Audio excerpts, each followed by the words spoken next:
मथंगा सेरेंग पाथोपिगदबसी बगी इचेमा कबरम ओबी अनिता इचेमा बो कोई सेरेंग पाबिने बतो सुंदरी अदुगा इचेमा हेक मथंगा कोई सेरेंग पाबिगदबना कोचिरी दगी लेंगिरे पाओजा पोचों सरत ओजाबो सुरो को थौरांग लेबिउ हैना कोई खंगनजे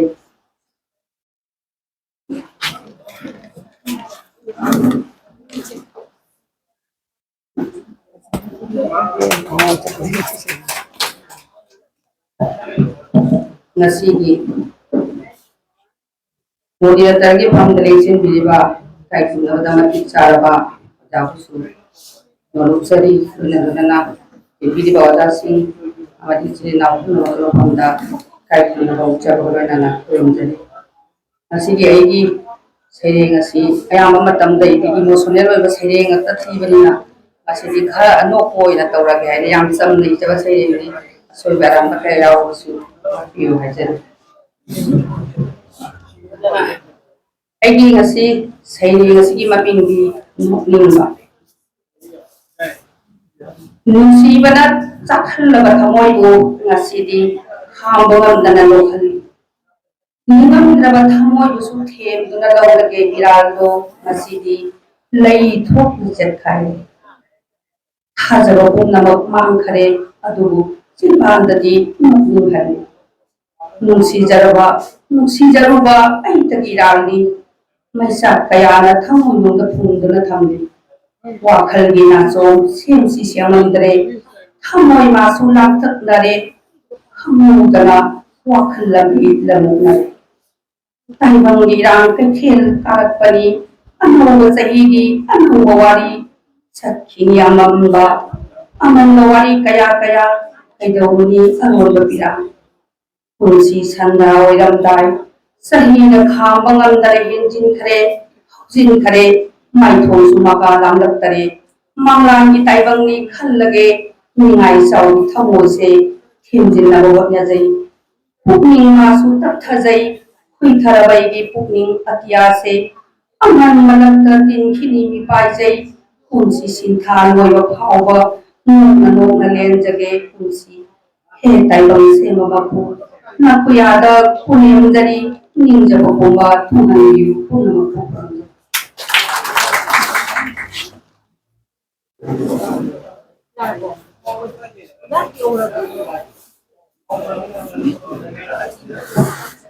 matang sidi kena sagi jadi dagi lengkire pa oda thosong sarat odagi hek matang sidi ekagi lesson obi romabati devi koi sereng pabina bagi damasyan sadra lebiu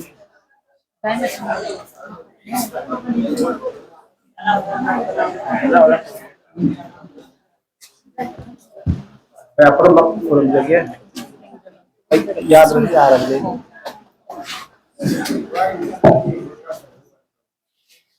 अभी सैरेंगी मम्मी खुशेंगी लेको सैरेंगी मम्मी खुशेंगी लेको ममसिल लकलबा अमुबनो खुशिल लकबी तब मंगाल नायरबात या अमम्बा हिंगी बताऊंगा अचुम्बा मदी मिनम्बा मंगाल मदी अमम्बा पियोर होम खरबत यादा येंगुना कबी लोहिंगना पायना येंद्रबा लंगपुनो यावमचा पोथा रब थमोय लायुदा येरंगली सापुकन्ना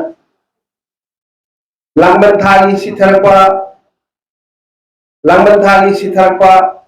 इपा इपुधौ निक्सिंगुना कन्नी लांगमन थैसोय हौ खरबा मतम यातियादा हौ खरबा मतम यातियादा थोलबा मंगाल फुदोंगलबा थादा सिंगु निक्सिंगलदुदा काव खरबा इसै मेक्सिंग औरायदा बहरदरी मंगाल उद्रबा मम्मा मरक्सिदा कदोम दरो खोंचत सिगी पंथों वाहंग लिसिंग थोरबली हौ खरबा हौजी अमदी लाकदबा लगिन थीरी अचुंबगी हवाई सिंदगी तपना पाइथोखरबा जेब्ला अमा फागे लाकदबगु मिंसिंग लगा हेन पुनी नुसिरई मिनम्बा यावद्रबा चमलबा थवाई मचा सिंगना हराव तयाम जरंबा लौची कोइबा गमदना सारबा नुक्सा मैसारक्ता लवांग यालम पाथौ सिंधु लहौन निंगसिंगई अमम लरसिदा पुरा पाइरी लैरांग सुसाली इमान मानबोय निंगुई अदुगदी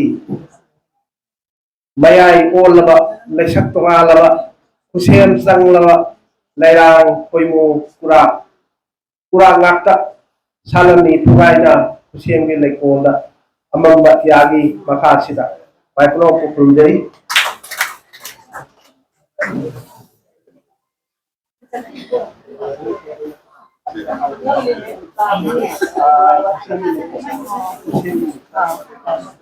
Thagatireda mathang sidi laisram obi Romavati ki hek mathang da sereng patok pigidabasi koi ise ekam surjamuki ise ki mathang da mo koi ise soba mobi den dilere hojik sereng patok pigidabasi laisram obi Romavati devi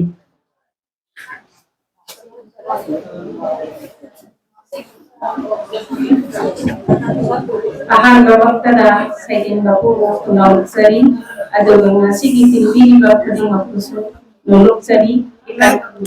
nuluksari. Thank you. Aduga aise ahanga session le yahauda wanina kasi thagat wahi amakatan haijage ngasigi lai phongiri ba oza Anjana Thausom amadi aigi gom tamokanta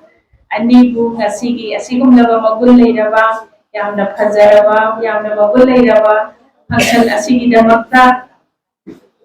baton bibiraktuna yamna bugidamakta haibirapa asigidamakta namkhe leitana ozani ku thagatsai mayamgi mafamda patoksagadoriba aigi saireng iramdam Hamoida tumna nusikraba aigi iral asingba hekta tharopa ngamgadra honaragabasu mitopian sasingna nampu hapu tauduna launanaba iramdam imalaiba chatlaroi kaidongai thadotuna atopa mafam kadaidasu kondakhigani punsigi khongchatta lepa leitaba thogdam kaya chokthaba naidaba wakhalgi thongna sonthaba naidraba ipangal Uthokuna Himalaya Bakidamak, Ninganava Taudana Amu, Tangjingani Kongtang, Mamang Thana. Aurat Kangkang the Bamiyan Jasing, Uida Padava Kayana, Taki Maikong Uktuna, Kodariba, Launum Namthakaya, Himalaya Bakulau Manava. Oithok Lairoi Nekaidonum, Udarani Nakoibu, Midam Bancha. Hawaii Tabis on Porakiba. Nusa panggal bersingsi. Hawai thaba kidaba pari imong atani munai dawa itihas kilamaida hawai na kontha oi kraba ipa ipu ima ibel sing ima laiba kidama hawai kat kraba sing dudi maja amasung atane aikhoisi Kukseo sawa maintaini hauna laiba maja singni aksang dasili ba igi isel Minung sinar thumlawa igi irik ngatani maidai haiba phurupsi acho babu mayek singna utnanawa thabirak labani miyoga phuruki maratta hakatsari kunamap sinar nanga tau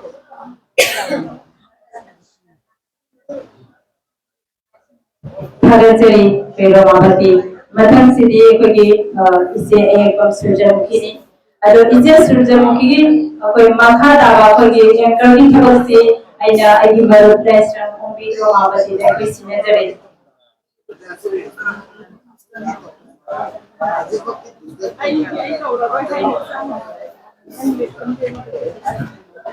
Nasi kisah na po amati mandari sanjura ko kai Nanti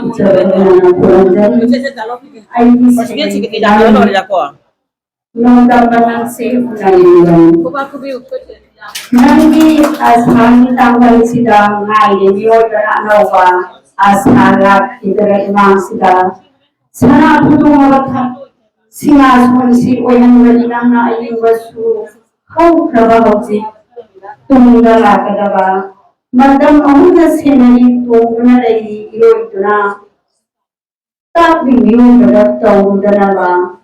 कुंगी मयोदुगी मचुना ranking मगनमी सामोनी लांगा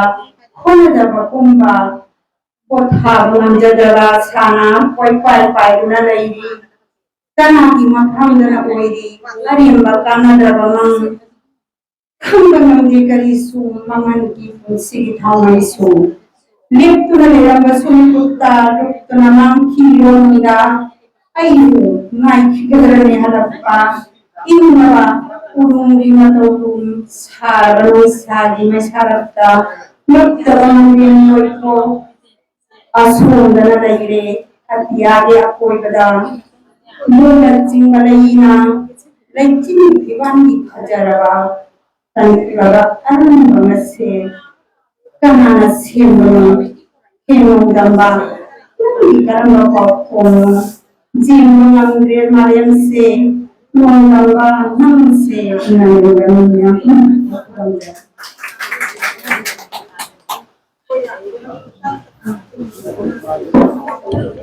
Agar jadi wazari fazarana sering kita mah matang amuk sering fabina bagi damat tak kau sendiri sawam ombi Jayanti Dewi Zago lensin birat na kau sendiri masih matang dah pergi matang ni sering fabina bah kau minta jenang orang tahu dengan ni bah lensin zer Ay mana tinggal green Quando para o bacro o yento kubi dele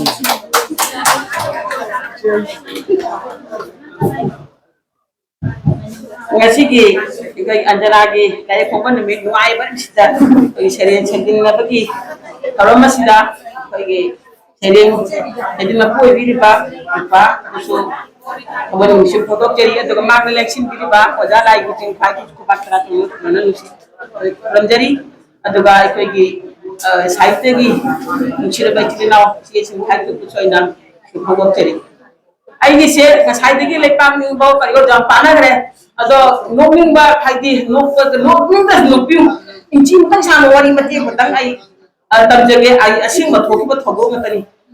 ai gi wani se hum jage wari gi maming na ganja gi musina ba asum chamna har bada ai bu ba pa ba se kada lam tai aduga chum pandam maga isum dijara ga asing su thoki ba tani no bai bai pa ba sina ganja se ganda se thamu na dilo ba tiki di jaw tro ba ko adu de ko imas da hai hai tiki di de mai to ganda se hai re adu ge di iman ai de sa to ro ni na khani ga de thawa na ko phi mat che ga ga tan ta sal la ga ma tiki se ma ga ba phi re an le ganda se ganda tak ba gi khai de gi nusi na ba na nusi na ba kari ga da mo di lana de ganda tak ba ja ha ra khang di ba lana bagi mathau tai ba muganda thak mai pia thak ba ya te ba ma thak ba lan ga ni ba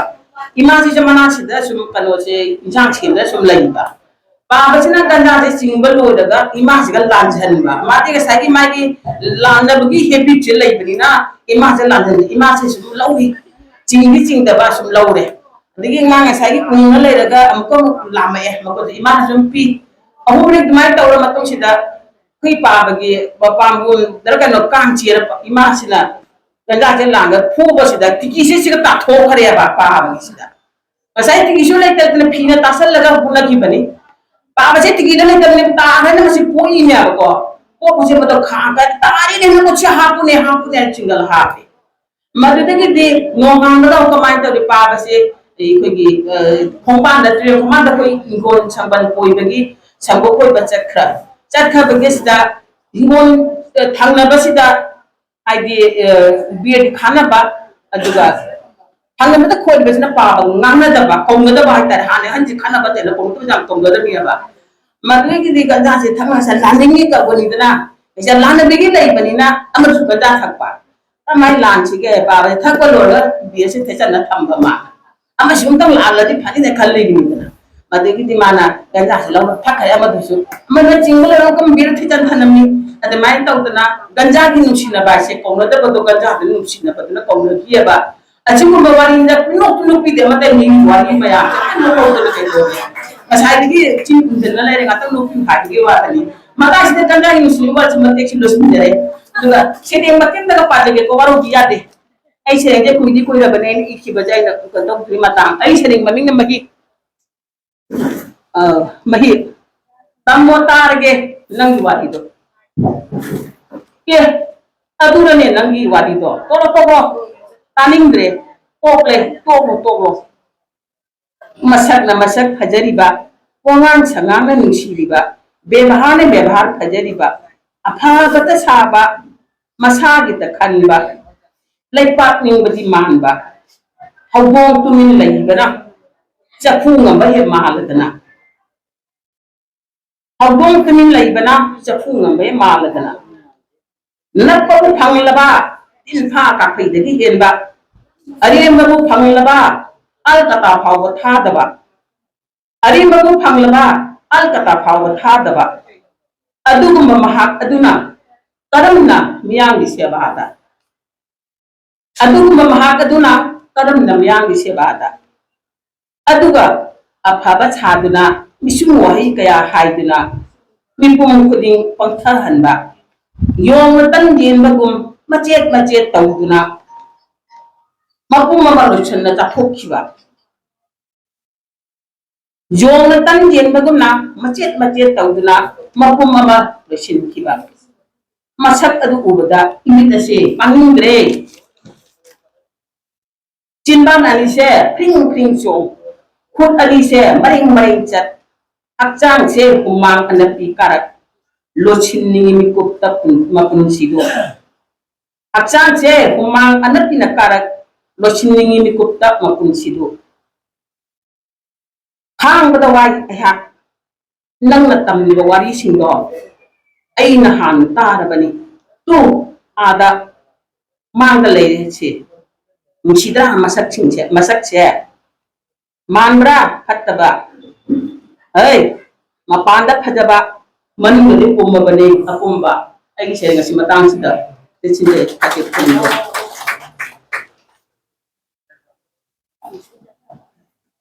थागतसरी चंद्रराल की president ओदिरिबी सवाम जयंती न फजरबा सेरेंग अमा मियाम खुदो तबिरमे मथंग असिदी ममांग दे announcer ओदिरबी Babita Yumnam दगी सेरेंग अमा लाथोपिनबा कौशनजरी announce ingon landira sida pili yare asai pili yare yare ngasigi koi sejen bagi koi thon sida sejen pule biliba kakamu handa makada ikai kumnazari koi na meyam punna mapusu koi projai aduga ai sejen si patok sake taseng badi ai sejen si kaudna protaba dagi koi hana Facebook ta thagat kiba sejen amoina koi paning mandagi pajaba tare सेरेंगी बिंग चिठीगी पावको मरो चिठीगी पावको मरो नंगी चिठी फंगे पावको हंगे खना मतम फंगदना खर ठीक थकरे वारोगनो आई नुमाइरिये मरो अदुबो महौसागी दिदि नत्ते सुनत एक नत्ते हौजिक्ति युगी मौ हाइबदो ओइरे इकोगी इनेमगी इपुरोइबगी इमुंग मनुंगी पुरोदा जगोई साननबा कन्ना होनारी ए खल्लुरगा नोकिंद्रा पुंसिसे सोइदना नोकरिना ऐगी सिसे पारगा अमुपनिको मदमगी अहुंबसे थाइना इखोइ मया पुलिङैदा अखाप अमत्त लेतना थमोइसे पुंतें तेगमके नोकमिनखिबगी मिनोक्तुदि पुइले नोकिदबा नांदि नोकिद्रा हौजिक्ति सासिनबा मिनोक हाइगद्रा खंगदि ऐसु भाग तादि फरे कोनम पाउ होनरसि लोइसिले नहाकी मरो लोइजले ऐगी सेरे मया पुन्नमा पुंजे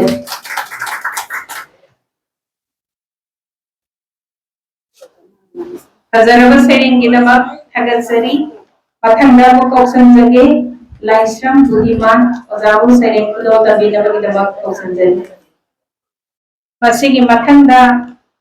सेरेंग थीबी नंबर सेम साधना लेबिनबा एस बदरुन नेशा सोस्टोरी orang tongdona lebina bahise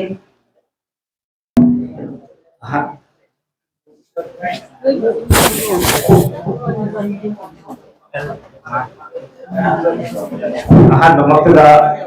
असिगे moderator ओइबा तोयन मांगदा लेखिनदिबा अइना मांगता थों छोपुदा इकाई खुना जबदा मतिक साबा कयामस बियावबी खुदिमक वहाबदा अइना इकाई खुना जबा उचरे नसी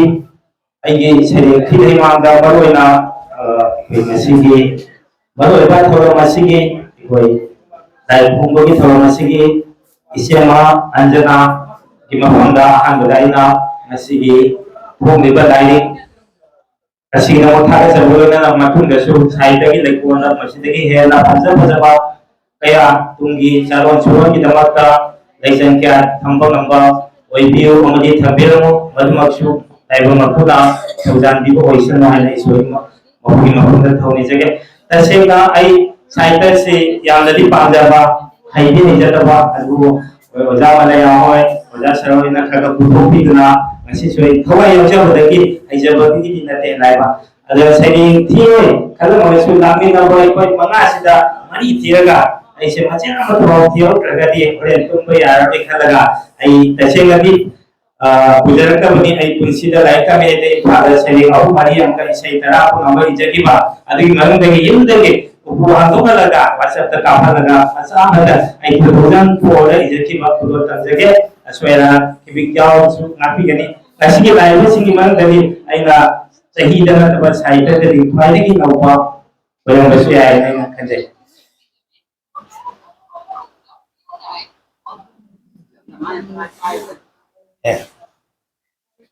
algi sailing maning laimang sanduna kelabada agar pani angar pa hojika gi laisabi ko pali khan bangamde min pali ubangande na pali tabaite nupani bu hairagadi nungsi haina bu soragadi kanano karino thirude ek salai hanglude nupi leramni ninglude et bupagane khalude tharo tawi balutam udna sariba tolo tutabu mihudna toliba gari tutabu maujadna o het ya thoi thamoi het thoi nungsinabaduna saukhini khanbada hondor pirangada wajaba thamoina mafam laite matam laite la upo hayagadi masate thungaragada loide khanjabada magi thamogi apamba pudi pithoklei kathoklei akhapa laitana kilude samaj ki minok michai khalude punsida ijat ki mamal laikai mabung mopadi dem kya thunga jane khanduna no ubang momon mino pilang mahut silawri olam ledo mahati romance ki pleda experience holder nupi lon misu olam de ex purpose olam de olam bada nasidi khamu thaki singai tara bada lenba sangda bu kunsina siba mahatta bungaiduna hikna hikna rukaplatle khalakle nasita sanapot nate nungsiba agi nate yung panba hailakle nasita ikaw ponga lamsat na mirabagi gunni punsigilalni adubo alimba tare kudingma daiman chanduna kelabla daiman chanduna kelabla kuding